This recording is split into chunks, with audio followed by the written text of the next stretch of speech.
Hey guys, and welcome back. Big news since last night. Journalists have now spoken out saying that Newcastle are set to sign someone. And on top of that, we've got plenty of other transfer links as well that are also looking good.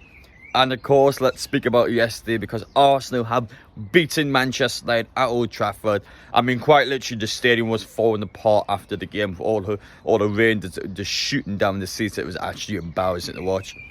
But they're rattled. Newcastle are ready to play now on Wednesday, and the way they were playing against Arsenal, surely we're getting a point at that game. And if, in fact, Newcastle get at least 1 point out of the game, we are guaranteed to finish above Manchester United at the Premier League table because of how significant our goal difference is above them.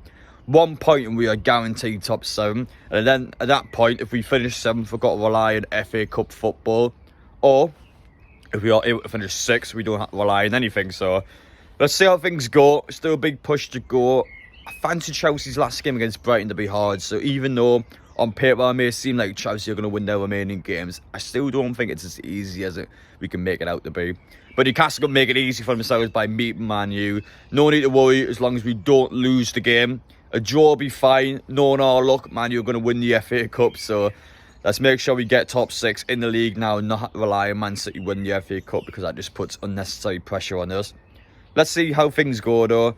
Onto the transfer side of things though, what has been going on? So Newcastle are now trying out a brand new tactic. They're going straight in from the get-go, looking for free players, not just for free agents as well.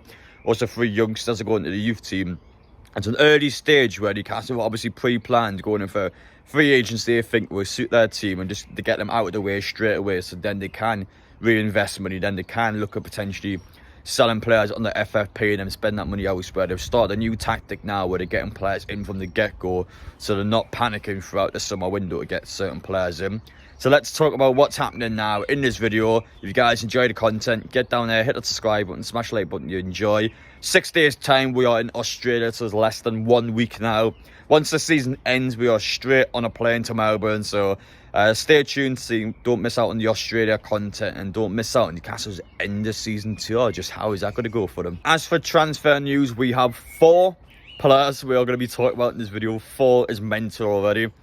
But I want to start off with the least likely to happen, but one that has been a lot of traction last season is Chris Rigg. Of course, Sunderland's current youngster. This is a Newcastle United fan who has turned down Newcastle and Manchester United last season to get regular first team football at Sunderland. Of course, their season hasn't went well at all. But now it is actually believed that Bayer Leverkusen and Borussia Dortmund are both going in for this kid.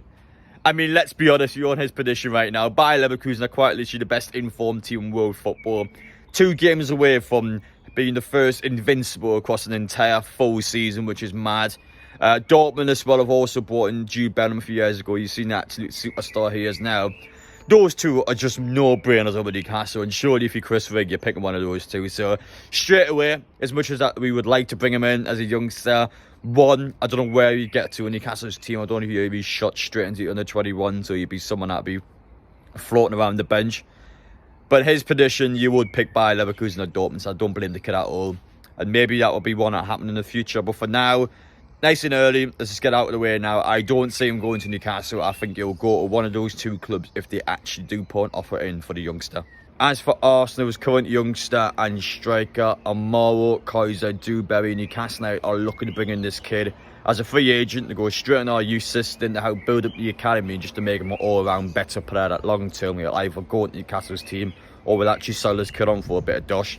So in this case, what is happening now? About 4 days ago, Fabrizio Romano came out and said that Newcastle are looking to bring him in for Arsenal. No final decision has been made yet. And over the last couple of days or so, these little ITK accounts have started said it's going to go in our favour. So you take it out what you will.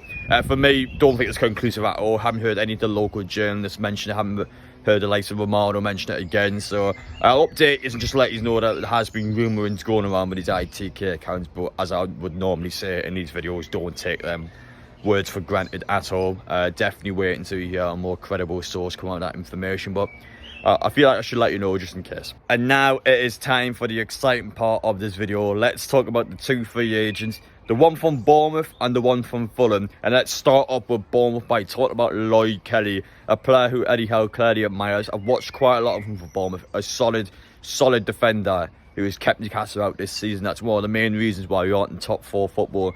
Being unable to beat the likes of Bournemouth, we just haven't been able to do it. It's because of players like him that just turn up on the day. Now, I made an incorrect assumption actually in my last video because I talked about the fact that, well, I personally don't think Newcastle would sign 2 centre-halves this window, even if both of them were free. I just felt like Newcastle were going to look elsewhere, but to be honest, someone made the correct point and said that, well, Lloyd Kelly, Adam, is a left-back as well. So in this case, you can't just class Lloyd Kelly as a left-back sign and you class Tosin as a centre-half sign. And straight away, yeah, makes logical sense, doesn't it? So, yeah, it looks like Newcastle actually are going to bring both of them in, which is, first off, a very good thing to hear. And secondly, especially on Tosin's side, the Fulham player, we've got even bigger news to him in just a moment. But as for Newcastle's current left-back situation now, obviously Dan Burns came as a centre-half now. He'll likely stay that way next season due to the fact we've still got Botman and Lascelles out of ACL tears. Target, I don't know what is happening to Target. I don't know if he will stay in the summer. I don't know if he's just recovering from an injury again. But this guy has not seen anything this season. He hasn't seen any form of football at all. Lewis Hall, of course, we have already bought because of his clause at Chelsea. We had to finish below 14th. Obviously, we haven't, so we will sign the player now, and he is ours, so that is one of our left-backs there.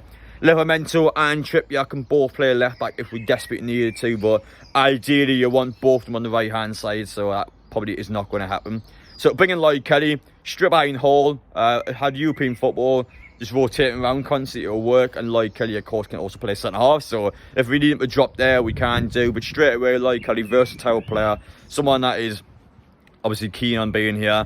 But someone else who is also quite keen on here is Tosin Adarabioyo, the Fulham centre-half. Now, it was actually spoken by journalists yesterday when they said that this player is keen on the project and wants to make the move. So straight away, the fact you have a free agent that wants to join Newcastle, you more or less say at that point you can expect this player to become one of our new signings. Unless something drastic happens where a random team just goes in for him, let's say, I don't know, like a Man City or Chelsea or something like that, Arsenal, whoever it may be, just jumps in for the player, and maybe it might have a tricky situation at that point. But in all honesty, you're probably going to be talking about our first signing now. I'm expecting Tosin Adarabioyo to come to Newcastle. I don't know how soon it'll be. I don't know if it'll be the second that the window opens, which it likely sounds like due to the fact how quick Newcastle's been preparing these signings before the windows are even open. So it does look like Newcastle are going to bring him in straight away.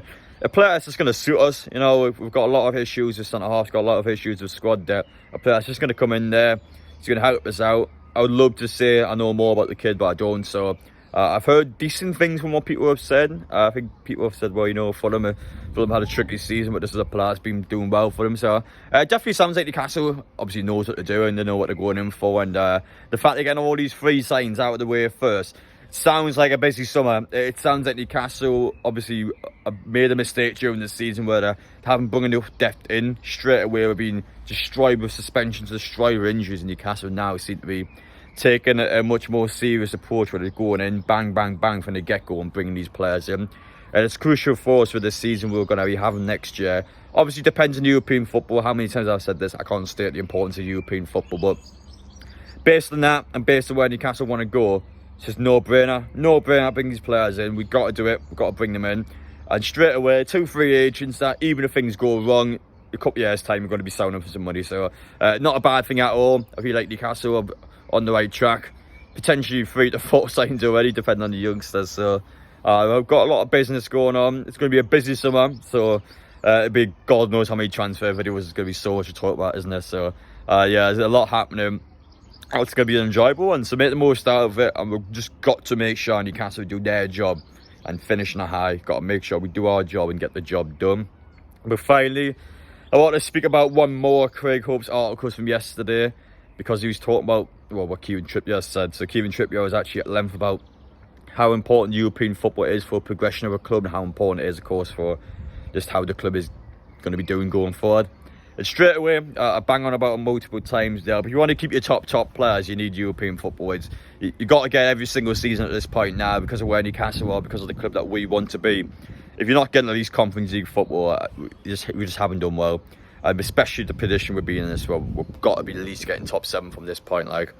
And if it's a bad case scenario where Man U just so happens to beat Man City in the FA Cup final, you just hold your hand up and go, well, you know what? We finished top 7. That would have been European football, but an absolute miracle has happened where Man U's been able to beat City in a cup final. So you just put your hand up at that point and go, well, that's just bad luck. But we shouldn't be putting ourselves in a position like that. We've got Man U Junior. We're quite literally playing the team that could screw us over in a couple weeks' time. So let's just make sure they don't screw us over. Let's make sure we screw them over. We beat the crap out of them. We smashed them all over, just like Arsenal smashed them yesterday. And then we look towards the Brentford game with a lot of confidence. Look towards that game where you take at least a draw out of the game. You're taking some points out of that match. And then Newcastle have got a good foundation to build on there. And then we hope that either Brighton actually is able to beat Chelsea in their final game, or B, Newcastle just get the 6 points in their own hands and gets top 6 football. It is in our hands. We're the team that has it. Your team's a chase it. We've just got to do our job. Do our job and we've got it. So it's crucially important that Newcastle turn these last 2 games, because that Brighton one was so disappointing. Just so disappointing. We had the game there, through it. For me, just through it. So it's up to us now to get that job done. Big push.